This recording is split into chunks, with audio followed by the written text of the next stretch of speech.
What up, YouTube? This is Steven, and welcome back to another video.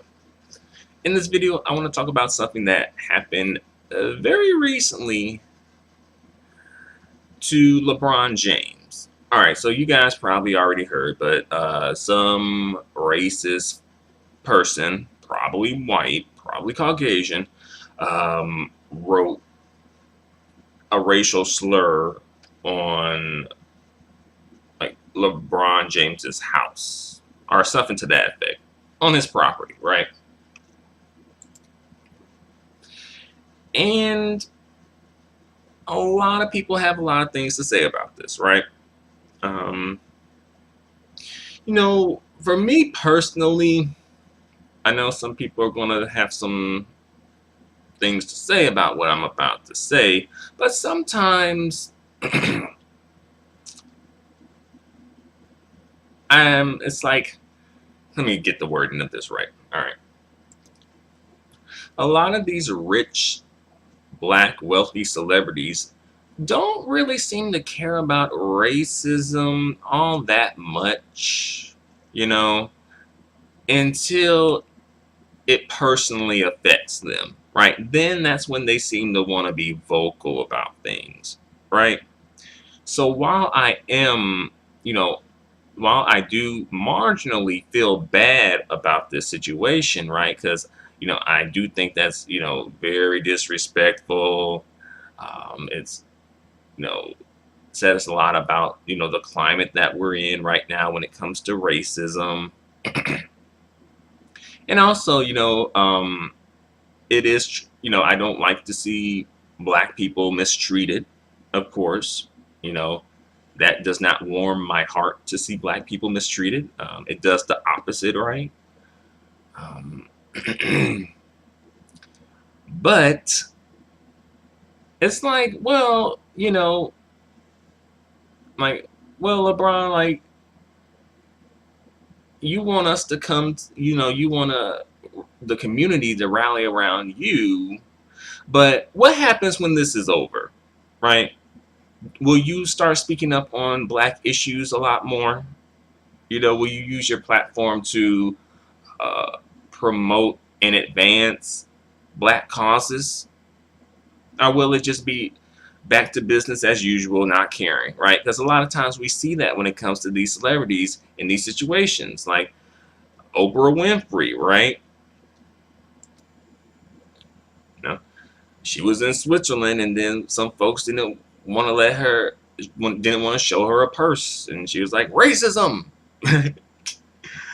And before that, I think she was in Paris and was at like Hermes, and like they was like, no, we won't let you in.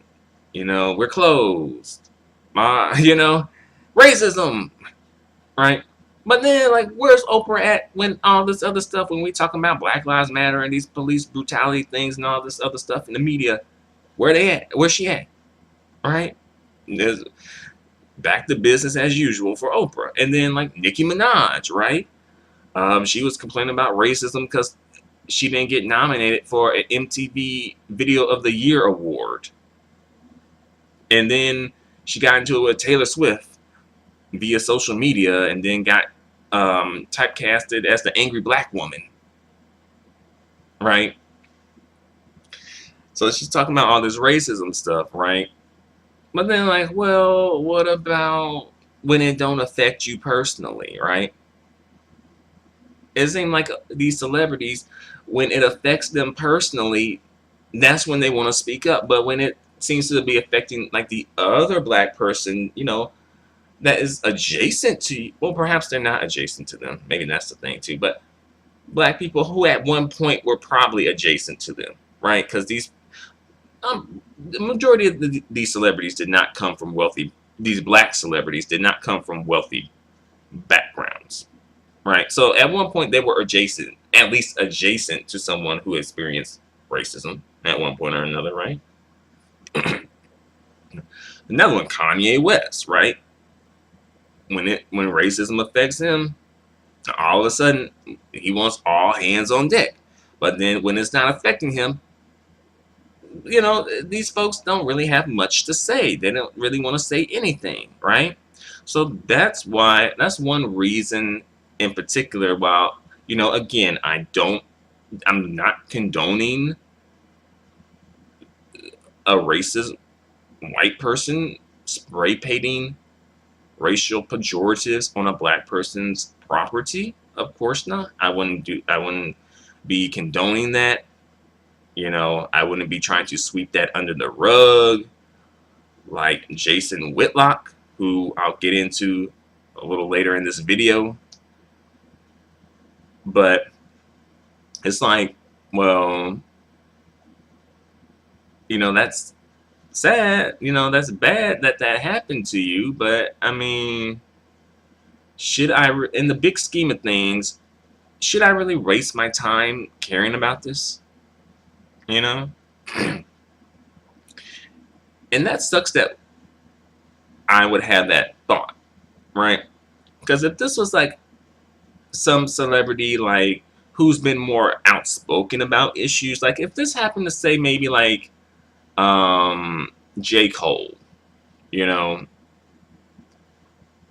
or who's another celebrity that seems a bit more outspoken about things, you know, Colin Kaepernick, perhaps Jesse Williams,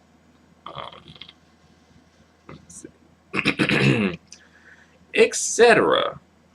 Right? If it happened to a black celebrity who was more outspoken and who has, seemingly talked about black issues and, put black issues in the forefront, or used their platform to, promote black causes and to address black issues, then I would be like, okay, let's rally around this person. They, went to bat for us, so we should have their backs, right? So it's like, well, we as the community, what are we getting out of this? What are we getting out of this? I know some folks are gonna be having some issues with that, but we gotta be real. What are we getting out of this when we do this, right? Because black people have been used for a very long time. Let's be real. A lot of times we support people who end up not supporting us, right? Whether they're, politicians or celebrities, you know, and as well as just other people in general, right? Oftentimes people will come through the black community when it's convenient. We're used to this more so with people who are non-black, but black people do it too, right? Who will come through the community when it's convenient, right? And try to get people to support them in their causes, right? Try to sell us some merchandise, perhaps. Trying to get us to support, a cause that they're behind, right? In this case, for LeBron, it was this situation with him getting, racial slur drawn on his property or spray paint on whatever on his property, right? And again, I don't condone that. I think that's just, I don't condone that, right? And I don't want people to leave this video thinking that I'm just saying that, oh, that's cool to do, because it's not cool to do. It's the opposite. It's wrong to do. You're not supposed to be doing that, right? But unfortunately, because we have a racist Cheeto in office, this stuff is going to be happening, because they feel, these white people, these racist white folks, these, cave demons, creatures from the deep caves within, they feel really emboldened. Like who gonna check them? Who gonna check them? Boo, right? Who gonna check these? That's how they feel, though. Like, who gonna check them? Like, and that's another video for another day too. But I guess let me stick to this topic. So yeah, these celebrities want to just, cry racism and stuff when it affects them. And it's like, well, where you been at? Where you been at when we were talking about police brutality? When we were talking about Black Lives Matter? Did you post Black Lives Matter? And some people will say like he wore like a Black Lives Matter jersey, right? And I did watch Mr. Superboy 223's video, aka Harvey's video, before I did this video as well. I watched Lovely T 2002's video as well. So shout out to them.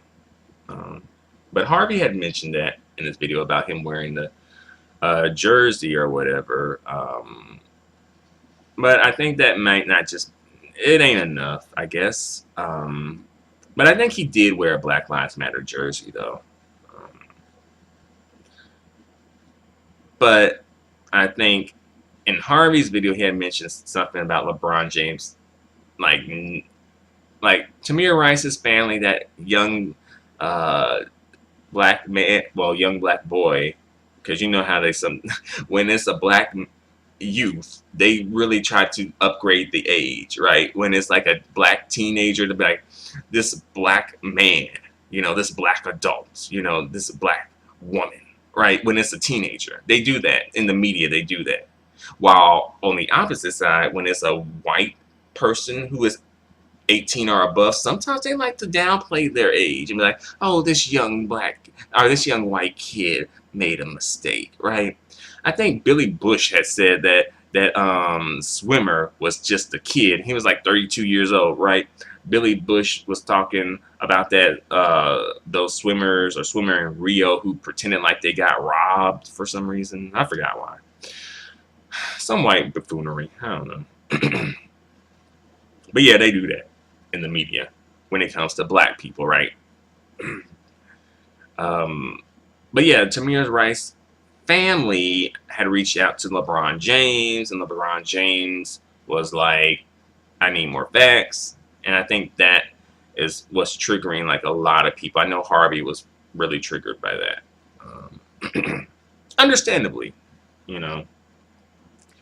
I don't really keep up with a lot of these people. So I wasn't really privy to that beforehand, but I'm like, okay, I know that now, so thanks a lot, for letting me know about that. I didn't know about that. But yeah, like,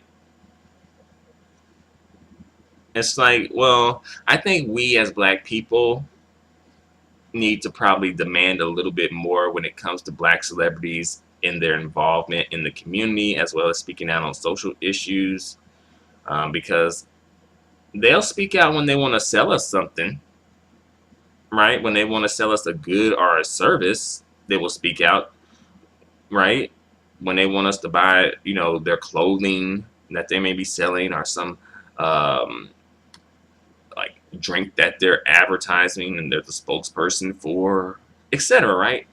Then they will talk with us and try to get us to do things. But when, it comes to people in their community, a lot of times these celebrities are kind of like just not wanting to speak out.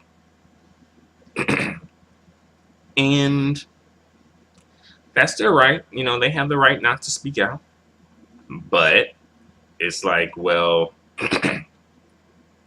if you ain't doing anything for us, then don't come around and expect us to do something for you, right? That's pretty basic, right? You can't just come around when it's convenient, when you think you can get something out of it, right? Like, oh, now you remember that we exist now because you're in trouble, And then, of course, in the big scheme of things, this really is probably not a big deal. I mean, I can understand where people are coming from with that, as when you compare it to like police brutality, I can see where people are coming from with that. But in the case of, say, Jason Whitlock, it seemed like this dude is going really hard to make sure that white people don't feel bad about this. I think that's what he's doing low key, on the low, right? Okay.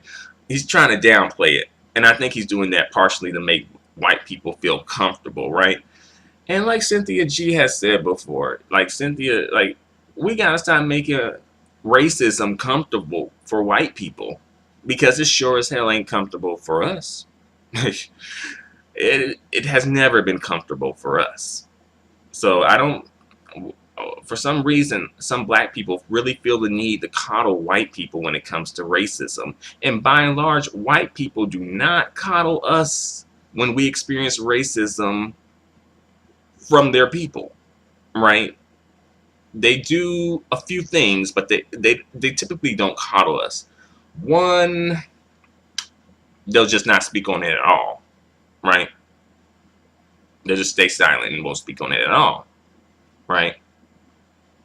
Uh, Two, they will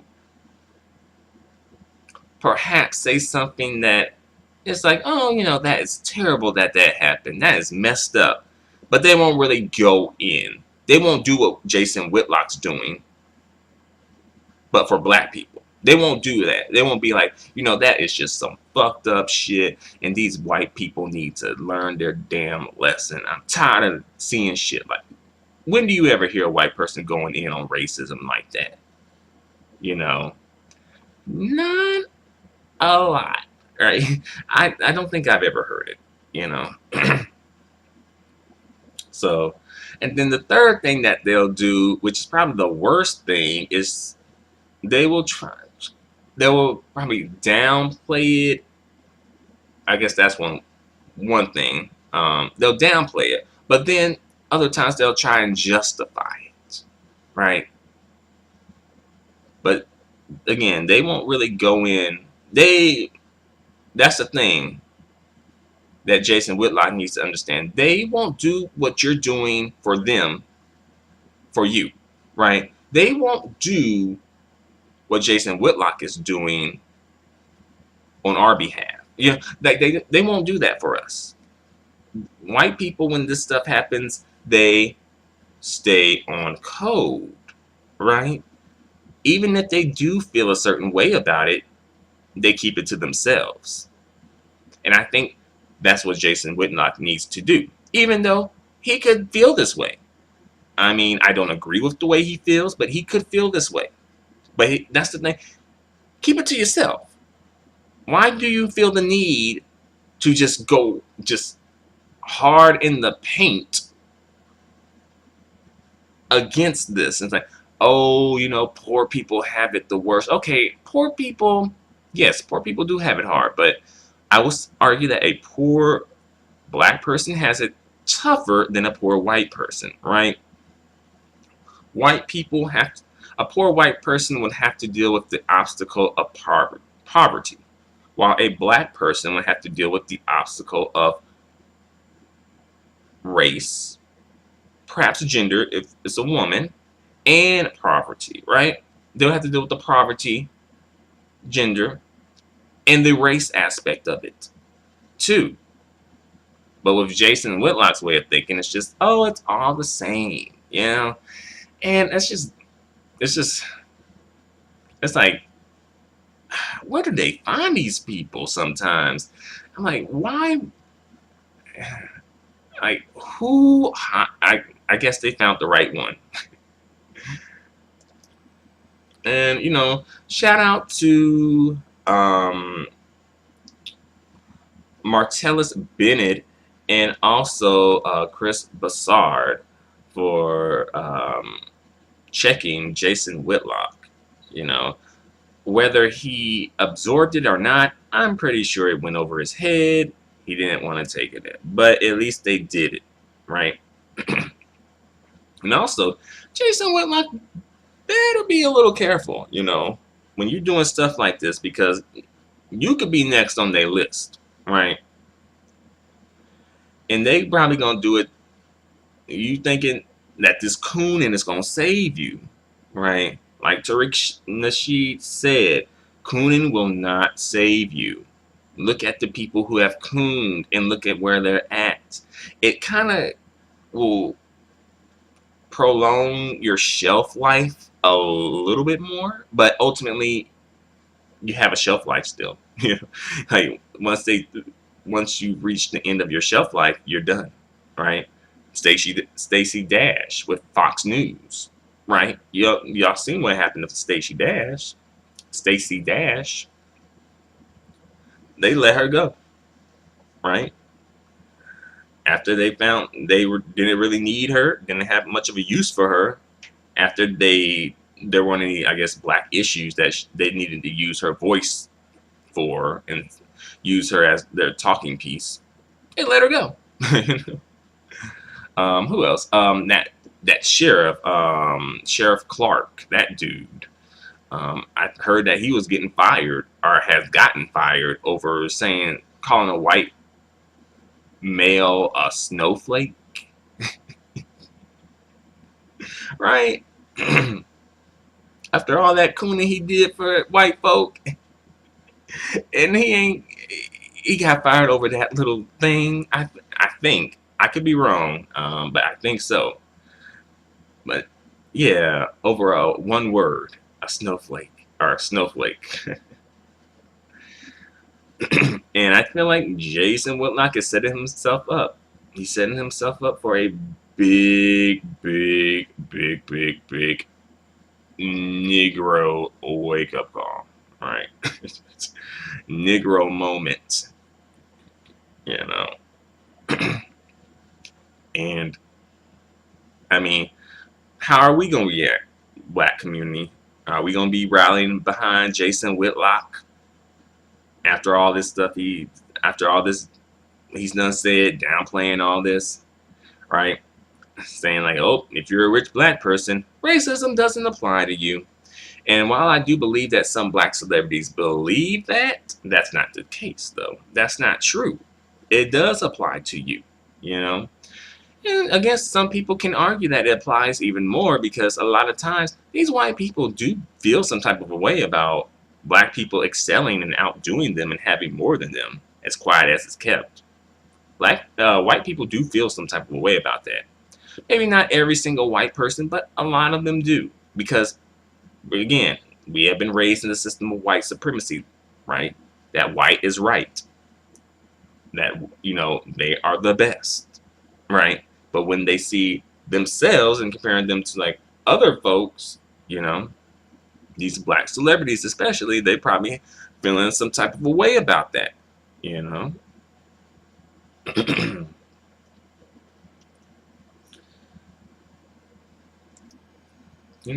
And also to be on national TV and saying this stuff and downplaying this stuff, it kind of is taking on like the rhetoric. This is kind of like something I would expect from like some white dude at Fox News to be saying, not like a black dude. And he says that he has experienced, like, I guess someone calling him like the N-word, right? But I'm like, shouldn't that have been your wake-up call? Shouldn't that have been like, okay, these white folk, they ain't no good, right? These white people. I need to watch them at least, right? Something. Apparently, that was not the case, right? Shoot. I know that we all kind of are asleep at times, like there was a time when we were all asleep, right? Because the society sets it up for you to be sleep, not woke, but sleep, if you know what I'm saying. But I just feel like, how can you be this so asleep, though? At this point, especially. And he's old enough. I know Jason Whitlock is old enough to be at least woke on some level. I mean, I know he want to keep his job, but you ain't got a coon to keep your job. And if you do, you shouldn't be working that job. Who wants to work a job where you got a coon for a living? I guess for some folks, if the money is right. But I really hope that that's not me. I hope I don't ever find myself in a situation like that. Does anyone know? I know this is a bit off topic, but does anyone know if Jason Whitlock is like married, engaged, or dating a white woman? He seemed like the type that would probably be trying. But then again, it seemed like he might not. He probably might just be like, oh, I'll just stick with black women. But then again, like I can see kind of like both scenarios because sometimes some coon folks do kind of just stick with black people actually, and then some others don't. Um, on one hand, I'm like, well, you know, perhaps I don't know. I could see him being in an interracial relationship, right? And I'm just wondering. I mean, would I be surprised? No. If he was with a black woman, I kind of that would be a bit surprising. um, oh yeah, and also he did jump into that situation with LeVar Ball and Kristen Leahy and defend Kristen Leahy. I don't know. I don't know why this dude. I don't really know much about that story because I didn't really follow that particular story, but I do know about the LeVar Ball Kristen story, obviously, because I did a video on it. But I didn't follow his reaction to it though. I just heard about it on the internet though. So yeah, it seemed like he might have. Well, yeah, he does have a paper trail of cooning, right? But the thing is, though, he's setting himself up, and he don't even know it, right? He's setting himself up for like the biggest moments, the biggest wake up call. And who gonna have his back? Black people? Certainly the white people who are not gonna have your. That's the thing. These white folks don't care about you. They don't. They will not go against their own for you. You know, they won't. They're not going to give up and challenge their white privilege for your black ass. They're not. It's not going to happen. By and large, that's not going to happen. I know I can probably draw from a couple of personal experiences as far as like the job that I'm at right at this moment. But long story short about that, one story is like, I had a coworker and who was conversing with another coworker. Well, I guess I'll just save the story for another time. But basically, it's just the stories would just illustrate that white people will not call out their own, will not go in on their own. They'll either, again, they will just try to justify it, low key perhaps, or just give like, oh, that's messed up. Nothing really of substance, nothing that really goes in and challenges it and, takes it to task and, really forces them to question their thoughts and their beliefs, right? Typical white folk. At this point, we shouldn't be surprised. I think we should know who we're dealing with by now. But I'm going on for long enough. I hope you enjoyed the video. Thanks a lot for watching. Feel free to comment. Feel free to subscribe. Feel free to give me a thumbs up. Your feedback and support are extremely appreciated and extremely valued. Until the next video, adios and goodbye for now.